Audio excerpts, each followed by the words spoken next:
رمضان کا مقدس مہینہ، جمعے کا دن، اور اندلس کی سرزمین پر سورج طلوع ہوتے ہی ایک ایسا معرکہ شروع ہونے والا ہے جس کا خون پورے میدان کو پھسلا دے گا۔ ایک طرف ہے یورپ کی سب سے طاقتور مسیحی سلطنت، 60,000 کا خون و خوار لشکر، اور دوسری طرف صرف 30,000 مسلمان، لیکن ان کی قیادت کر رہے تھے صحرا کا وہ مجاہد جس کا نام سن کر دشمنوں کے دل کانپ جاتے تھے، یوسف بن تاشفین۔ آج اگر یہ جنگ ہار دی گئی تو اندلس ہمیشہ کے لیے مسلمانوں کے ہاتھ سے نکل جائے گا، اور اگر جیت لی گئی تو تاریخ کا دہارا بدل جائے گا۔ یہ کہانی ہے جنگ زلاقہ کی، وہ جنگ زلاقہ جس نے اندلس کے زوال کو روک دیا اور یورپ کو ہلا کر رکھ دیا۔ سن 1086 عیسوی میں جب مسلمان حکمران آپس کی نااہلی اور اختلافات میں الجھے ہوئے تھے، کستالا کا بادشاہ الفانسو ششم شہر پر شہر فتح کرتا چلا جا رہا تھا۔ تلیتلا ہاتھ سے نکل چکا تھا اور اب اگلا ہدف پورا اندلس تھا۔ مایوس مسلمان حکمرانوں اور علماء نے آخر کر ایک ہی دروازہ کھٹکھٹایا، شمالی افریقہ کے عظیم مجاہد یوسف بن تاشفین کا۔ یوسف نے نہ تاج مانگا، نہ تخت، نہ سونا، بس ایک ہی مقصد تھا، اسلام کی سرزمین کو بچانا۔ 23 اکتوبر 1086 عیسوی زلاقہ کے میدان میں دو نظریات آمنے سامنے تھے، تلواریں ٹکرائیں، نعرے بلند ہوئے، اور پھر وہ ہوا جس نے تاریخ کے صفحات سرخ کر دیے۔ یہ صرف ایک جنگ نہیں تھی، یہ اسلام اور اندلس کے مستقبل کا فیصلہ تھا۔ آج کی ویڈیو میں ہم جانیں گے کہ کیسے کم تعداد میں ہونے کے باوجود یوسف بن تاشفین نے 60,000 کے لشکر کو خاک میں ملا دیا، اور کیوں اس ایک دن نے اگلے 300 سال کی تاریخ لکھ دی۔ اندلس کے مسلمانوں کو پہلی بار شدت سے احساس ہوا کہ اب خطرہ صرف سرحدوں پر نہیں بلکہ خود ان کے وجود پر منڈلا رہا ہے۔ الفانسو ششم کی فوجیں ایک کے بعد ایک مسلم ریاست کو نگلتی جا رہی تھیں۔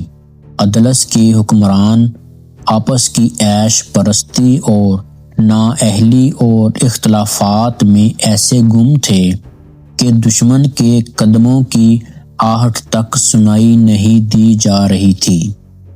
آخر کار اشبیلیہ، غرناطہ اور بطلوس کے قاضیوں اور علماء کرام نے ایک جرأت مندانہ فیصلہ کیا۔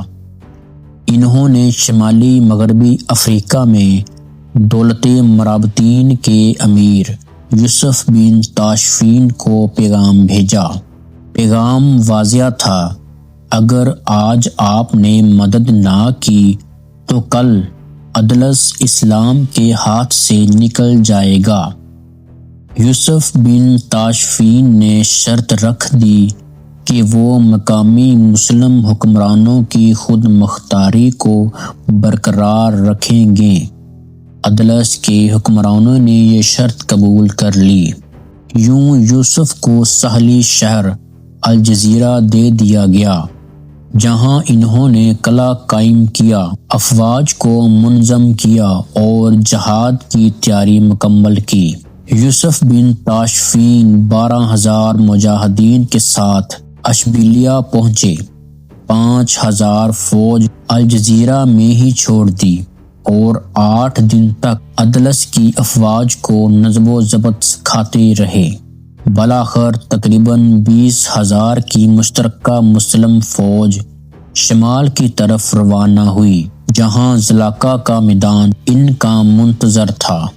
جنگ کا دن 23 اکتوبر 1086 عیسوی رمضان المبارک جمعے کا دن، سورج طلوع ہوتے ہی قشتالہ کے بادشاہ الفانسو ششم نے حملہ کر دیا۔ الفانسو کے پاس 80,000 شاہ سوار، 10,000 پیادے، 30,000 کرائے کے عرب فوجی، جبکہ مسلمانوں کے پاس 12,000 بربر مجاہد، 8,000 مقامی افواج تھی۔